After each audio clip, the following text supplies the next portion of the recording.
c'est ça vraiment l'avenir. On regarde le meilleur niveau, le top niveau du championnat du monde et puis on dit, OK, comment nous, on peut aider nos joueurs à se préparer pour ce niveau. Ce sont les catégories les plus basses qui sont les plus importantes pour l'avenir. Donc, quand on est ici, je l'ai dit au début, c'est aussi dans mon ADN, je suis un formateur.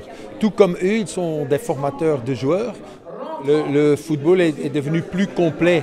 Donc, quand on regarde les profils de joueurs maintenant, on leur demande d'être performants en défense et en attaque. Donc, ça, c'est la grande évolution. On ne peut plus séparer la défense de l'attaque. Parce que le plus important dans le foot, c'est de marquer les buts. Et je crois que ça devrait être une leçon pour tous les formateurs, tous les coachs ici. Comment je peux aider mes joueurs à devenir vraiment un buteur. Cette année, on a parlé, surtout avec Chris Van der Hagen et les 5 candidats tout à l'heure, de différents niveaux, au niveau des jeunes, au niveau de la Pro League, au niveau de le football, je veux dire amateur. Mais on apprend tous les jours avec tout ce bagage-là.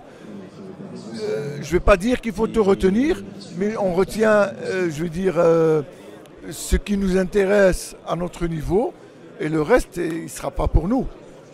Je pense qu'il y a beaucoup plus d'implication de la part des formateurs. Ils se rendent compte en fait de l'impact